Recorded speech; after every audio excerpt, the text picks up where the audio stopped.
এটা এরই মধ্যে আমরা সবাই জেনেছি যে বিএনপির চেয়ারপারসন এবং প্রাক্তন প্রধানমন্ত্রী বেগম খালেদা জিয়ার অবস্থা খুবই সংকটাপন্ন। গত কয়েকদিন ধরে আসলে তার অবস্থার অবনতি হচ্ছিল এবং রোববার রাতে তাকে ভেন্টিলেশন সাপোর্টে নেওয়া হয়। আমরা বেগম খালেদা জিয়ার সুস্থতা কামনা করি এবং পরম করুণাময়ের কাছে প্রার্থনা করি তিনি যেন বেগম জিয়াকে আরোগ্য দান করেন। বেগম খালেদা জিয়ার যখন এই অবস্থা, তখন তার ছেলে এবং বিএনপির ভারপ্রাপ্ত চেয়ারম্যান তারেক রহমান কেন দেশে নেই, এটা নিয়ে নানামুখী আলোচনা চলছে। বিশেষ করে সোশ্যাল মিডিয়াতে অনেক লেখালেখি হচ্ছে।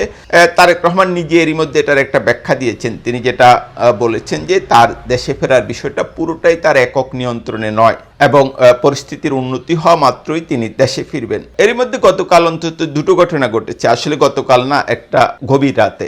একটা ঘটনা যেটা ঘটেছে যে বিএনপি চেয়ারপারসন এবং প্রাক্তন প্রধানমন্ত্রী বেগম খালেদা জিয়াকে রাষ্ট্রের অতি গুরুত্বপূর্ণ ব্যক্তি হিসেবে ঘোষণা করা হয়েছে এবং এখন থেকে তিনি এসএসএফ এর নিরাপত্তা পাবেন।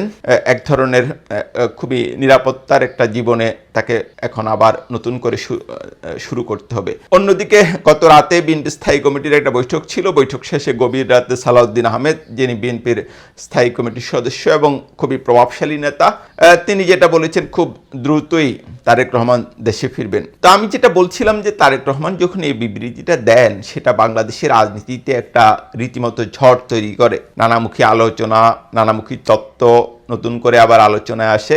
ব্যক্তিগতভাবে আমার কাছে যেটা তথ্য হচ্ছে যে তারেক রহমানের বাংলাদেশে ফেরা নিয়ে অন্তর্বর্তীকালীন সরকারের জমানার শুরুর দিকে এক ধরনের আপত্তি ছিল কিছু কিছু মহলের। দেশি বিদেশি কিছু প্রভাবশালী মহলের ব্যাপারে এক ধরনের অনীহা ছিল, কিন্তু পরবর্তীতে সেটা কেটে যায় এবং আমি এটা মোটামুটি নিশ্চিত করেই বলতে পারি যে এখন আর সেই পরিস্থিতিটা নেই।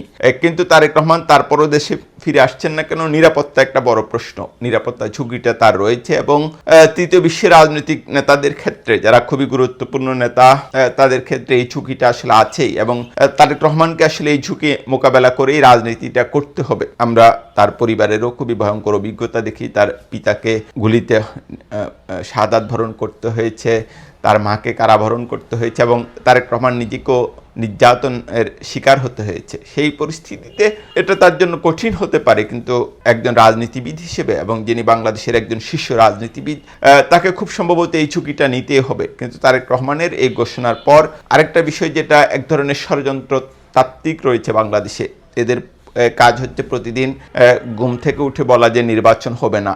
যে কোনো টকশো তারা শুরু করেন এই কথাটা দিয়ে যে নির্বাচন হবে না, নির্বাচন হবে না, নির্বাচন হবে না। এই যে ষড়যন্ত্র তাত্ত্বিকরা, এরা আবার সরব হয়েছেন এবং আমি যেটা দেখি যে প্রতিদিন প্রতি মুহূর্তে তারা নানা রকম বক্তব্য দিয়ে যাচ্ছেন, বিবৃতি দিয়ে যাচ্ছেন। এখন দেখার বিষয় যে তারেক রহমান আসলে ঠিক কবে ফিরেন, কখন ফিরেন। তারেক রহমান ফেরার পর বাংলাদেশের রাজনীতিতে যে মেরুকরণ, সেটা আসলে আরও স্পষ্ট হবে।